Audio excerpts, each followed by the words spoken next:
इस कहानी की शुरुआत में हम गौर को देखते हैं, जो अपने हाथों में अपनी बेटी को लिए कहीं भटक रहा होता है। वो लगातार अपने मानने वाले देवता से प्रार्थना कर रहा था कि किसी तरह वो उसकी बेटी को बचा ले, पर उसकी प्रार्थना का कोई फायदा नहीं होता है और उसकी बेटी की भूख और प्यास की वजह से मौत हो जाती है। वो वहीं रेत के बीच में निराश पड़ा होता है। तभी उसे कुछ आवाज सुनाई देती है और जब वो वहाँ से होते हुए जंगल के अंदर जाता है तो वहाँ उसे पानी का एक तालाब दिखाई देता है। वो जल्दी से उसमें कूदकर अपनी प्यास बुझाता है। वो तालाब से जब निकलकर बाहर आता है तो वहाँ पर गिरी एक तलवार से उसका हाथ कट जाता है, पर उसका जख्म तुरंत ही ठीक हो जाता है। वहीं कुछ दूर पे उसे कुछ फल भी दिखाई देते हैं और वो उन पे भूखे जानवरों की तरह टूट पड़ता है। कुछ देर के बाद वहाँ पे प्रकाश के देवता आते हैं, जिसे गौर पूजा करता था। गौर उससे कहता है कि वो उसका आखिरी भक्त है। उसकी धरती सूख गई और सारे जीवों का अंत हो गया, पर वो अब भी उन्हें दिल से अपना देवता मानता है और उसे उम्मीद है कि वो उसकी मनोकामना जरूर पूरी करेंगे। इस पर प्रकाश का देवता हंसते हुए कहता है कि उसने नेक्रोसॉर्ड के धारक को अभी अभी खत्म किया है, जो उसे मारकर उसके साम्राज्य का अंत करने आया था, और वो उसके जैसे किसी तुच्छ प्राणी की मनोकामना क्यों पूरी करेगा। पर गौर उससे कहता है कि उसके साम्राज्य का अंत तो पहले ही हो चुका है, क्योंकि उसे अब पूजने वाला कोई नहीं बचा है।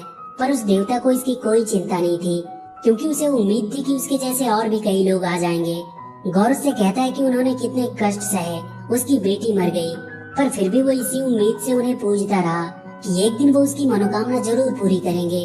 वो देवता उससे कहता है कि उनके लिए बलि देना ही एक भक्त का सौभाग्य है और यही उसकी नियति भी है। ये सब सुनकर गौर का उससे विश्वास उठ जाता है और वो उससे कहता है कि वो कोई देवता नहीं है और अपने गले में पहने उसकी ताबीज को उतार कर फेंक देता है।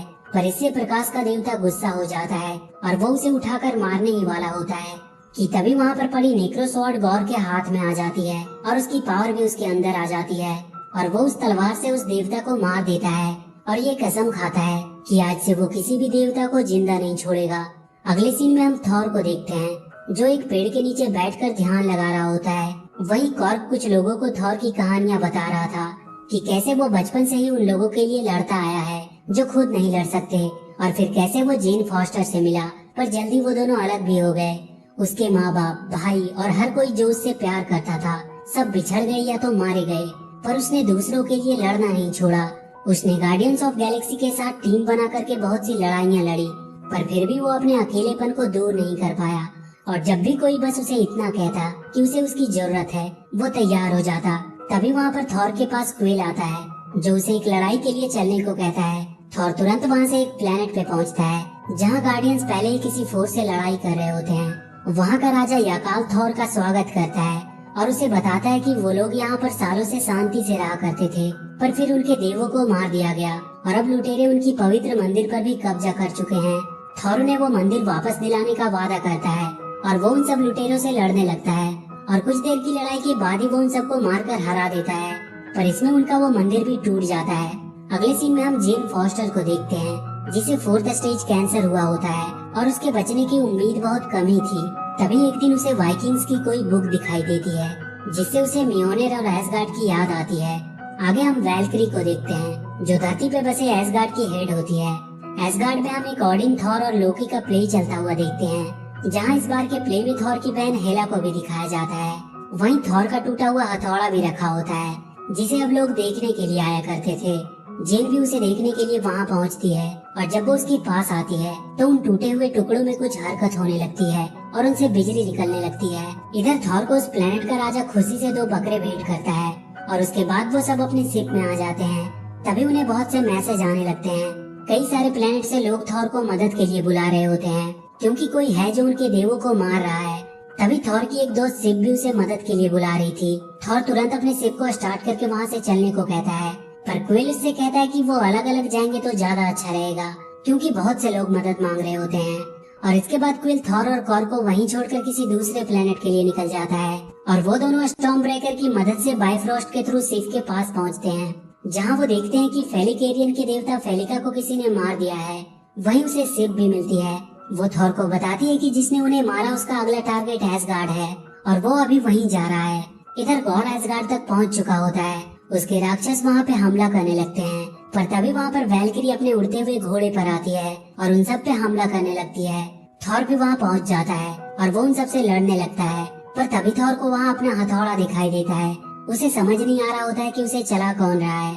तभी वो वहाँ पे एक लेडी थॉर को देखता है जो उसके हथौड़े को चला रही होती है। पर जब वो उसे जाकर मिलता है तो वो पूरी तरह से हैरान हो जाता है, क्योंकि वो उसकी एक्स गर्लफ्रेंड जेन होती है।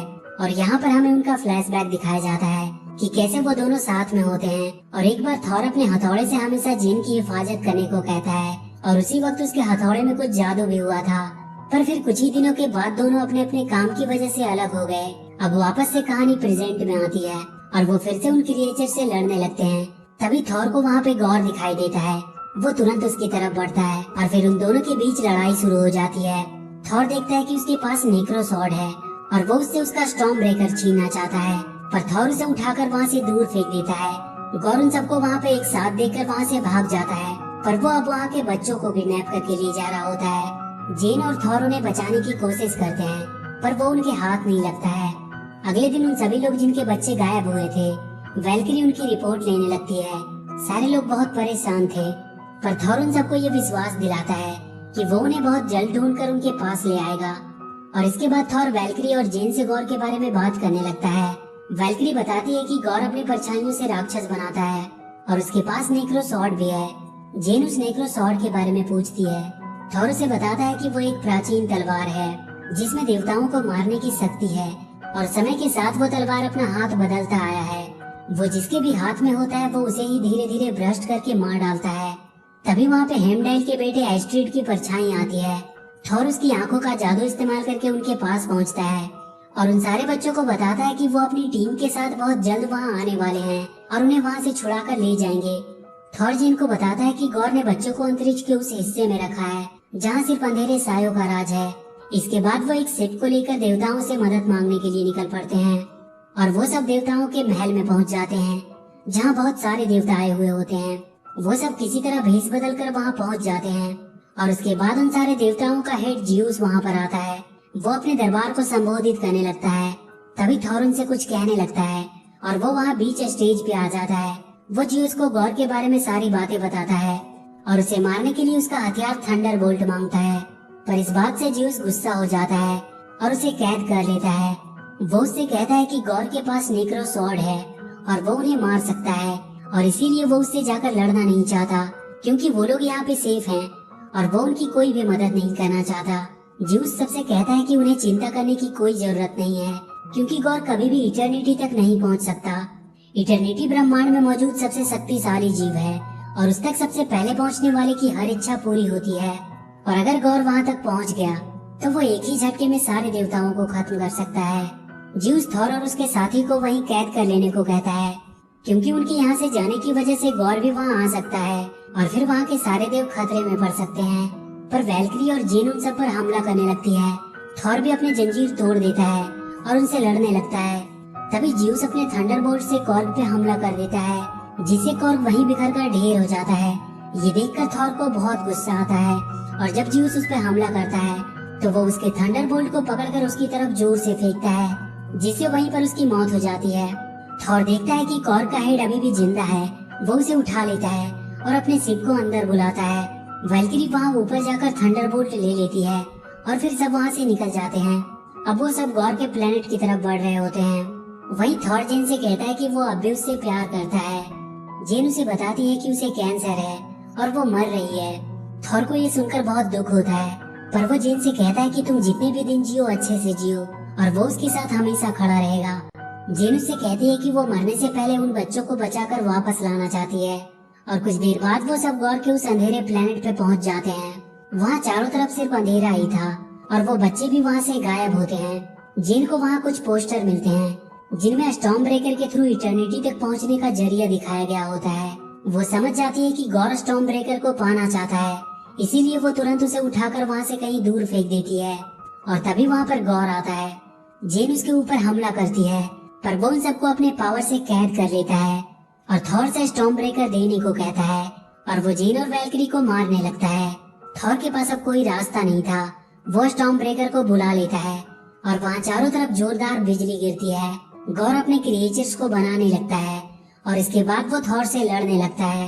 वैल्किरी और जेन उसके क्रिएचर से लड़ रहे होते हैं और एक समय ऐसा आता है जब गौर वैल्किरी को थंडरबोल्ट से मारकर घायल कर देता है। जेन उसे तुरंत वहाँ से निकालने को कहती है।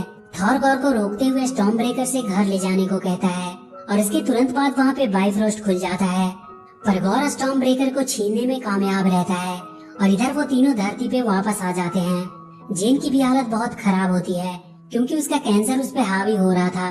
उसे हॉस्पिटल में भर्ती कर दिया जाता है और थॉर उसे अब वो हथौड़ा उठाने से मना करता है क्योंकि वो जितनी बार उसे उठाती है उसका शरीर कमजोर होता जाता है और वो कैंसर से हारती जा रही थी। थॉर उसे जल्दी वापस आने का बोल के वहाँ से चला जाता है। वैल्किरी भी उसके साथ नहीं जा सकती थी क्योंकि वो भी घायल थी। इधर गौर उन बच्चों को लेकर इटर्निटी के द्वार तक पहुँच चुका था और स्टॉर्म ब्रेकर की मदद से वो उसके दरवाजे को खोलने लगता है। तभी वहाँ के एक स्टैचू के गिरने से बच्चे दबने वाले होते हैं, पर तभी वहाँ पे थॉर आ जाता है। गौर तब तक अपने क्रिएचर को बनाने लगता है। थॉर उन सब बच्चों में अपनी पावर डाल देता है और वो सब उन क्रिएचर से लड़ते हुए आगे बढ़ने लगते हैं। थॉर जाकर गौर से लड़ने लगता है पर उसके सामने वो कमजोर पड़ रहा था और इधर हॉस्पिटल में जेन को भी बेचैनी हो रही होती है। वो अपने हथौड़े की तरफ देखती है। इधर गौरव थॉर को मारने ही वाला होता है कि तभी वैल्किरी की घोड़े पे बैठ के वहाँ पे जेन आती है और उसे बचा लेती है। हालांकि थॉर उसे देखकर बहुत दुखी होता है क्योंकि उसे पता था कि इसके बाद वो जिंदा नहीं बच पाएगी। जेन जाकर गौर को रोकती है और थॉर तब तक स्टॉर्म ब्रेकर को वहाँ से हटाने की कोशिश करता है और उसे हटाकर वो एस्ट्रिड को उसके थ्रू सारे बच्चे को घर पहुँचाने को कहता है। एस्ट्रिड सारे बच्चों को लेकर घर की तरफ निकल पड़ता है। थॉर अब भी गौर से लड़ रहा होता है। तभी जेन अपने हथौड़े से उसकी तलवार के 2 टुकड़े कर देती है और फिर वो उसे पूरी तरह खत्म कर देती है। पर जेन अब बहुत घायल हो चुकी थी। इटर्निटी का दरवाजा तब तक खुल चुका था और गौर तब तक धीरे धीरे उस तक पहुंच भी जाता है। वो इटर्निटी से अपने लिए वरदान मांगने ही वाला होता है कि थॉर उसे रोककर समझाने की कोशिश करता है कि ये सब करके भी उसे शांति नहीं मिल पाएगी। वो उसे एक बार अपनी बेटी के बारे में सोचने को कहता है। वो कहता है कि क्या वो नहीं चाहता कि वो वापस उसके पास आ जाए। ये बोलकर थॉर घायल पड़ी जेन के पास आ जाता है क्योंकि अब वो मर रही होती है। गौर भी अपनी बेटी को याद करके रोने लगता है। वो थॉर से कहता है कि वो मर रहा है और अगर उसकी बेटी फिर से जिंदा भी हो गई तो उसका ख्याल कौन रखेगा। जेन उससे कहते है कि थॉर उसकी देखभाल करेगा और इसके बाद गौर इटर्निटी से अपनी बेटी को वापस मांग लेता है और अपनी बेटी की गोद में ही अपना दम तोड़ देता है। जेन भी मरने से पहले थॉर को अपनी लाइफ खुल के जीने को कहती है और उस बच्ची का देखभाल करने को कहती है। इसके बाद हम उन सारे बच्चों को अपने माँ बाप से मिलते हुए देखते हैं और वैल्किरी उन सबको लड़ने की ट्रेनिंग दे रही होती है। थॉर को अब जीने का मकसद मिल चुका था और वो गौर की बेटी का अच्छे से ख्याल रख रहा होता है। गौर की बेटी में भी सुपर पावर्स होती है और वो भी थॉर के साथ मिलकर उन लोगों के लिए लड़ने लगी जो खुद के लिए नहीं लड़ सकते। और लास्ट में हमें दिखाया जाता है कि जियूस अभी तक मरा नहीं था। वो कह रहा होता है कि पहले लोग उनसे डरते थे और अपने लिए रहम की भीख मांगते थे जब वो आकाश की तरफ देखते थे, ये सोचे बिना कि वो सुन भी रहे हैं या नहीं। पर आज जब वो लोग ऊपर आकाश में देखते हैं तो वो सुपर हीरोज को देखना चाहते हैं। देवता तो जैसे उनके लिए मजाक बन गए हैं, पर अब उन्हें फिर से भय का एहसास होगा जब थॉर आसमान से नीचे गिरेगा। वो अपने बेटे हरक्यूलिस को ऐसा करने का ऑर्डर देता है और इसी के साथ ये मूवी यहीं पर खत्म हो जाती है। तो वीडियो अगर अच्छी लगे हो तो please do like and share the video and please subscribe to my channel and press that bell icon